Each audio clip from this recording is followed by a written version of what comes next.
Good evening, church. Nice to see you all today in church. This is the first time I'm actually preaching in the evening. So, is it? Okay. I've been contradicted already. Today's Father's Day. How many of you actually celebrated Father's Day? Nobody? How many of you got gifts for Father's Day? You like to see my gift? How do you like my sock? This is Iran's gift to me. His Montessori decided to do some fashion wear, and it was a sock purely designed, only a designer wear of a sock. So I had to wear it today. My wife was rather embarrassed. But anyway, here I am with it. Talking of Father's Day, I think if you recall, when we were small, at least when I was small, Father's Day was not so well celebrated. I think it was in the 90s that with the radio stations coming up and talking a lot about the Father's Day, this came to pass. When it comes to Father's Day, when I recall, I wouldn't have been quite comfortable with a Father's Day celebrated in this manner when I was small.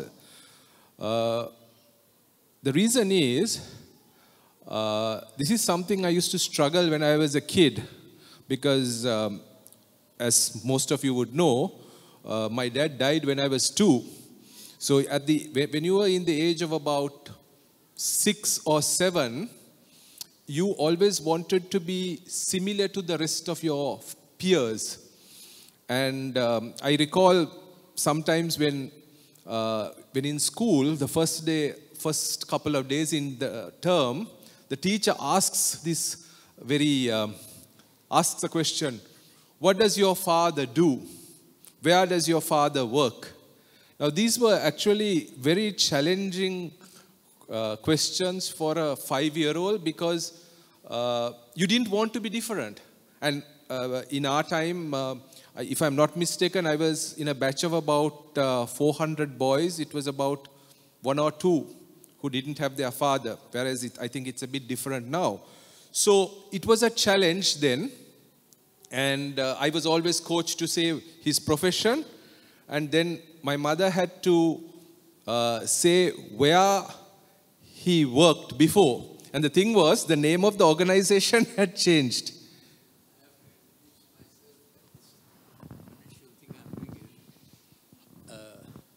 Nirmal's dad passed away at my hands in Ward 41. I was the professor's registrar, and he had acute myeloid leukemia. And he started bleeding from his liver. And I was the registrar, and the interns at that time was Prof. Saroja Singh, Ruwan Ekanayaka, and famous names. We did everything we could. We couldn't save him. We got down blood, and I was doing CPR physically on his bed, cardiopulmonary resuscitation, when he passed off, and we were wondering what more to do. Then office had informed, because his dad's brother was Dr. Ernie Pires, who was consultant of Ward 41. My ward was Ward 42. His dad's brother was consultant of. We were in Ward 41, the professor's ward. So after about 10 minutes of his passing away, we were still at the body on the bed. I distinctly remember the day I saw a lady and a little boy at the ward entrance. I think I had to come and report it Nirmal.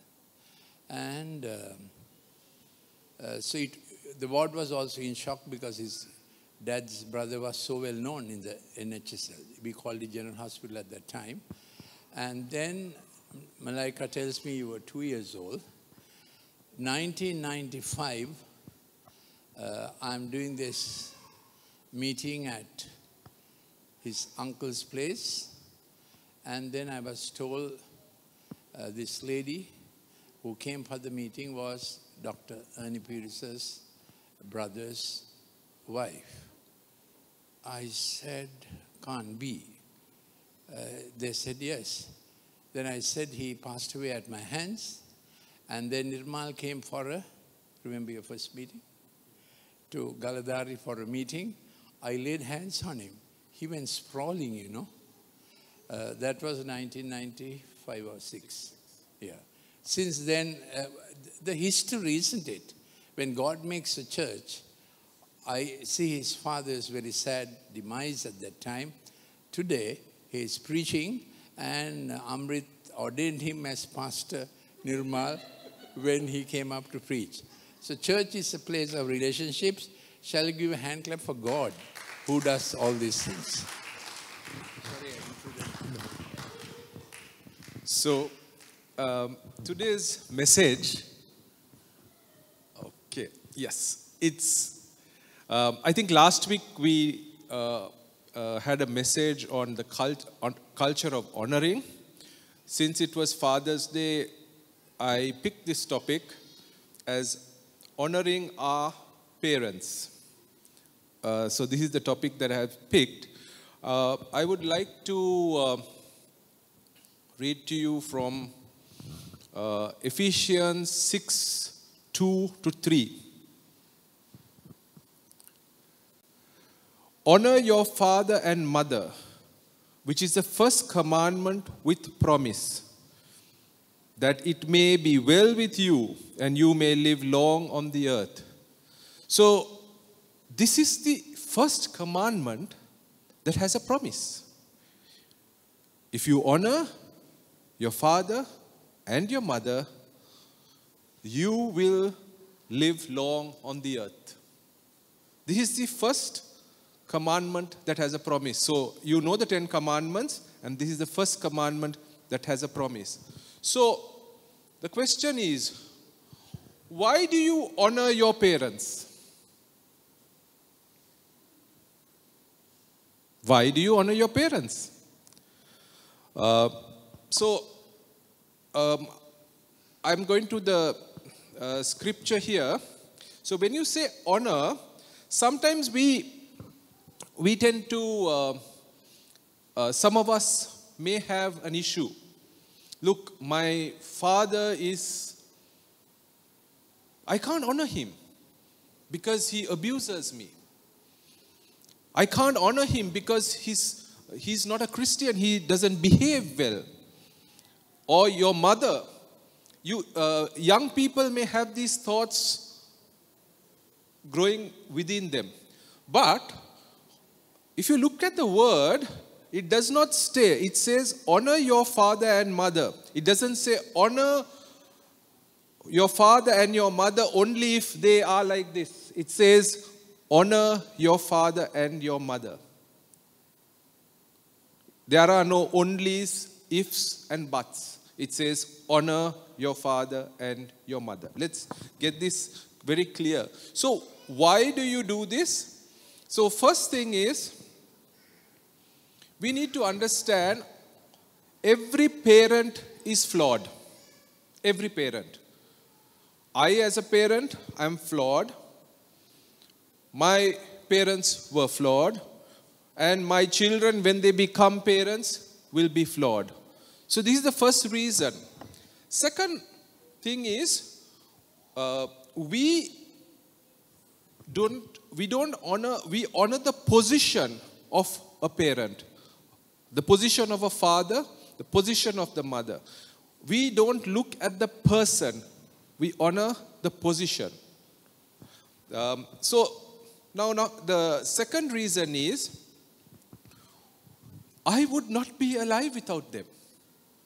If they were not there, I would not be here. So, if they did not decide, or God did not, if they did not decide to have us, we won't be there. So it says God chose them to be the tool to bring you into the world. God did not look at them for their parental skills, but looked at them as a tool to bring them into the world.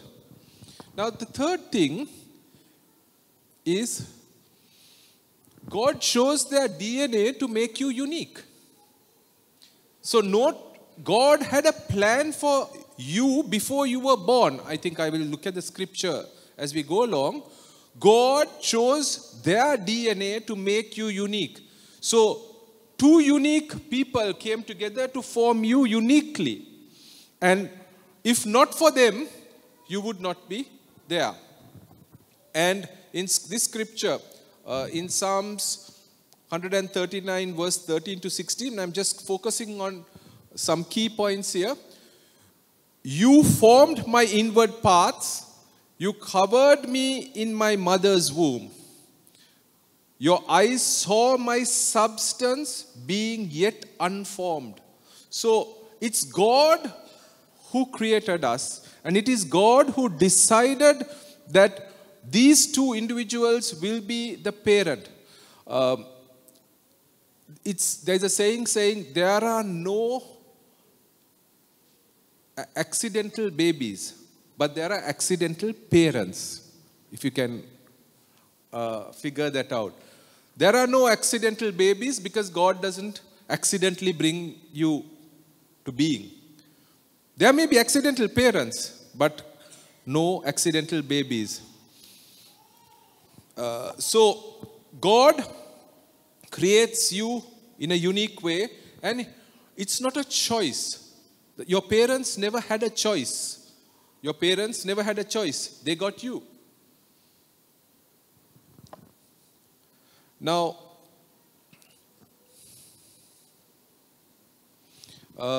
so when you talk about honoring your father and your mother, or your parents, each step of your life, your relationship with your parents change. So first you are,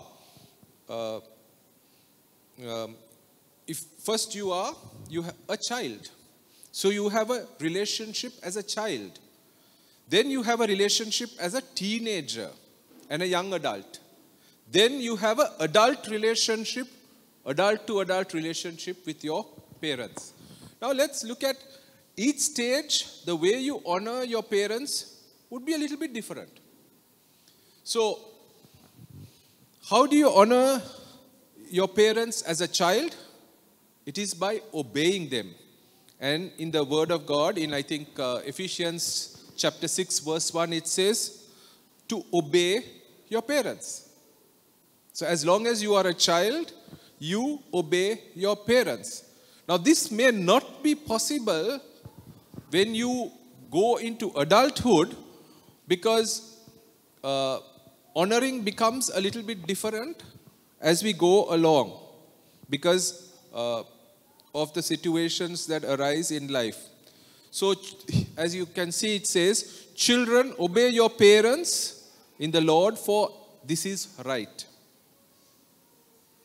Now, how do you obey your parents as a child? This, I think, goes to the smaller ones. By doing what they ask, by following their instructions, by minding their directions.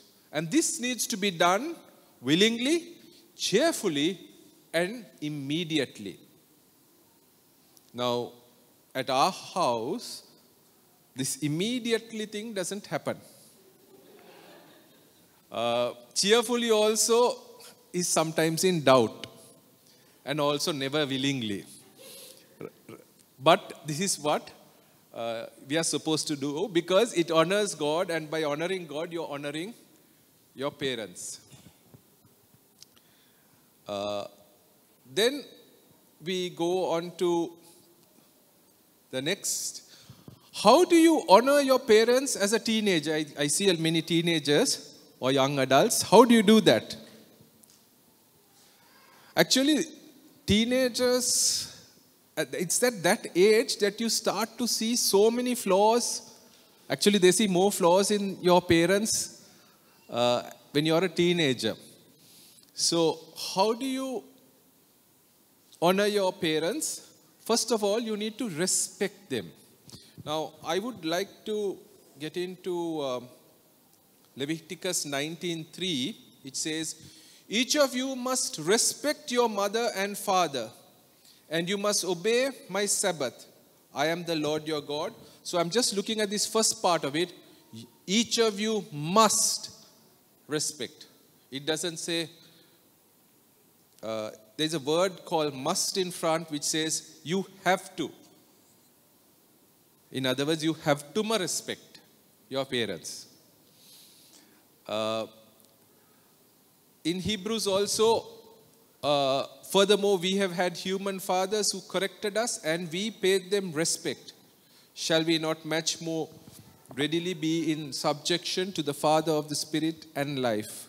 So these two scriptures touch on respecting your father and your mother. So what does it mean to respect them? In spite of their flaws, accept them and forgive them. In spite of their flaws. So no parent is perfect. They have flaws. All of us as parents have flaws. So you need to first accept them and forgive them. That is how you respect your parents. Then the next thing is honor them by listening to them. Now this is very important. You've got to honor them by listening to them. How many of us, I go back to the time when I was a teenager. I don't think we always listened to our parents. We did our own thing. I still remember, was I a teenager or before that? Anyway, there was a mat slide in the park. It was made out of steel and it had corroded. So they had put some barbed wires to prevent children from using it. So my mother said, don't go on it, they don't want you to use it. I didn't listen, went on it, and the rusted, this thing cut me and I had to have so many injections. So we don't listen to our parents all the time. But the word of God says we need to listen to our parents. So that's the second thing. First thing, you've got to respect, and then you've got to listen. So these are the two things when you are a teenager or a young adult, you need to do in order to honor your parents. In Proverbs, it says, a wise son heeds his father's instruction, but a scoffer does not listen to rebuke.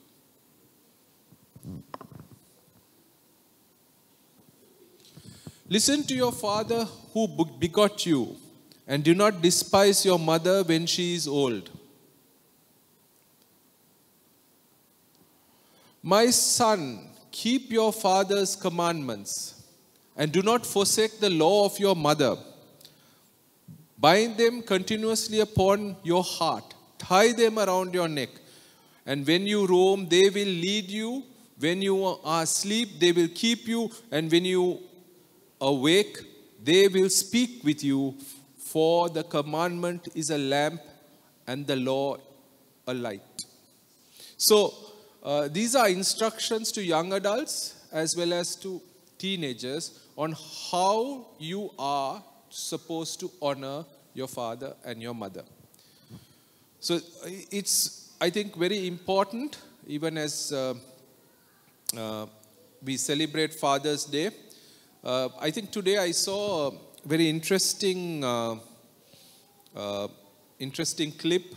I don't know how many of you saw the story of Serena Williams and Venus Williams being shared today on Father's Day. Nobody?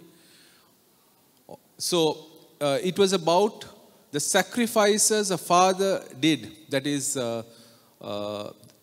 Serena and for those of who are not familiar with tennis, Serena Williams and Venus Williams were two champion tennis players.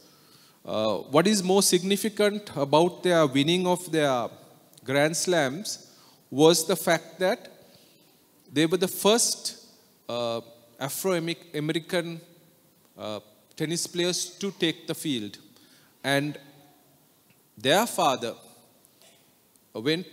did everything possible to get them to where they were. It was not easy in the US in that era, in the 80s, because they looked down upon these people because tennis was an exclusive sport. Many white people only took part.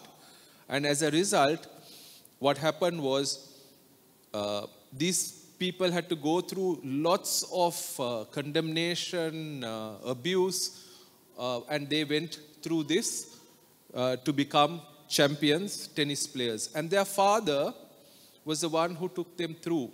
He persevered. He used to go to, it was embarrassing to go to a club, white-dominated club, and pick up the balls they used to throw away so that the children could come and practice.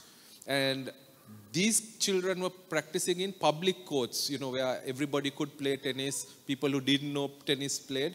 And that's how they took off. So, on Father's Day, we realized that the contributions each father, the sacrifices they do to take care of all of us. Here we have the next level. How do you honor your parents as adults? Now, this is where most of us in this congregation seem to be. So you need to honor them by appreciating them and by affirming them. Now, when you say appreciating, let your father and your mother be glad, and let her who bore you rejoice. Now, how do you appreciate your parents? Now, I have to confess here that I'm not very good at this, because I'm so busy with my work. Finding time is difficult. This is despite the fact that my mother lives downstairs. So, we try to talk, but sometimes you would have these issues actually. My mother cannot hear very well. So, a conversation also becomes quite tedious. And if you speak loud, she says, "Why are you shouting?"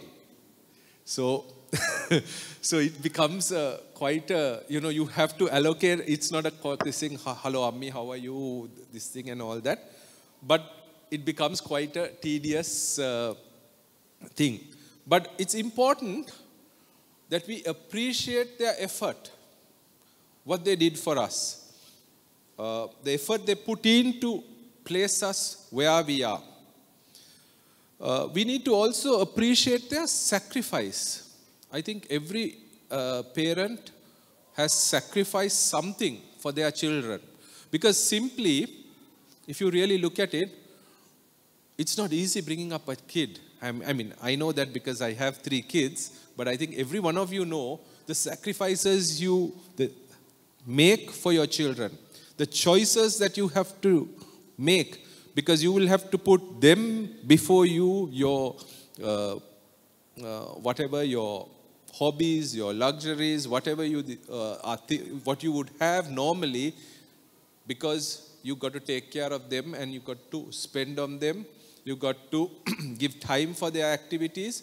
So there's a lot of sacrifices parents do, every one of them. So children, always remember your parents have sacrificed a lot for you. How do you affirm your parents? Now, this is something that, so you need to be in touch with them. Because I think, though we think our work life is boring and, you don't want to talk about it, when you come home, you have to look at your older parents. They're at home. They don't meet up with so many people. So when you come, they would want to talk to you.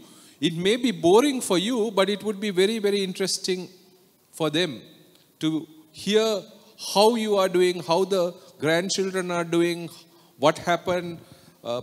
I have this constant question my mother asks me, what is happening? What is happening? Because she gets about much less than she did, so she wants to know what's happening. And I'm not that great as my daughter. My daughter would be able to express herself. Maybe if she just spent 10 minutes with somebody and that would be a half an hour story. I'm rather brief on those things, so it's a challenge. But you need to stay in touch. You need to make them feel that still they are important. Still they matter. Still they are connected. And still they are significant. So if you don't talk to them, they feel, am I important to them? Do I matter? Do we have a connection? And are they significant in our lives? So if we don't talk to them and stay in touch with them, these are some of the challenges they have. You also need to provide for them. Now, this is not only financially, but provide in the sense do things for them, because they need to know they made an impact on your life. So this is very important. Children, you need to make sure that your older parents know that they made an impact in your life. I think we are most of us are very poor in communicating this to our children. So at least to our parents. We need to communicate clearly to our parents the impact that they have made. Also, at this moment, we must also remember Jesus. You know, Jesus said 7 words on the cross. 7 words. Only 7 words he spoke.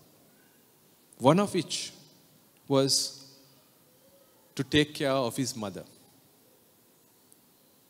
That's how important. I mean, he was in the middle of the most important thing. He was doing the most important thing. But he had found time to see that his aged mother was taken care of. By that time, Joseph had passed away. Mary was alone. And Jesus, what did he do? He told John, who was his, maybe you could say one of his best buddies, to take care of his mother. And this is what the scripture says. When Jesus therefore saw his mother and the disciple whom he loved standing by, he said to his mother, "Woman, behold your son." Then he said to the disciple, "Behold your mother." And from that hour, that disciple took her to his own home. So if Jesus can find time for his mother during the most important activity of his life, how more should we find time for our parents while we get about our daily chores? So, to sum up, we have at different stages of our lives, we have to honor our parents differently. As a child, we are told to obey. We are asked to obey. And it is an unconditional obeying that that the word of God says that children should obey their parents. And as teenagers and young adults, you are asked to respect your parents, to honor them. And even as we become adults, we are told to honor them differently by being in touch with them, and by providing for them. But fundamentally, God says, honor your father and your mother. So this is a fundamental, because even as I said at the beginning, with the scripture, Ephesians 2:6-3, honor your father and mother, which is the first commandment with a promise. So the promise is that you will live long on the earth. So we need to honor our parents so that we will live long on the earth. Shall we bow our heads in prayer? Heavenly Father, we just thank you as we gather as a church, as a family. We thank you for all what you have done for each and every person here. We remember the parents, the fathers and the mothers who have brought us into this world, each and every one of them. They may be with us, they may not be with us, but we remember them. Father, we thank you for their lives. We thank you for the impact that they made in our lives. We thank you for all what they have done for us, the sacrifices they've done. Lord, we just thank you. We thank you for all what they did, Father. Father, we pray, even as we gather as a family, that the next generation will honor their parents, Father. Father, that their children will obey their parents. Father, we pray, Father, that you will fill every parent with the Holy Spirit. Father, that they will become more like you, Father. Lord, I pray, Father, even as we gather here, Lord, we pray that you will bless every family. Lord, I pray that you will protect every family. Lord, I pray that you will take each family from strength to strength and from wisdom to wisdom and from glory to glory. Father, we thank you and we praise you. In Jesus' precious name.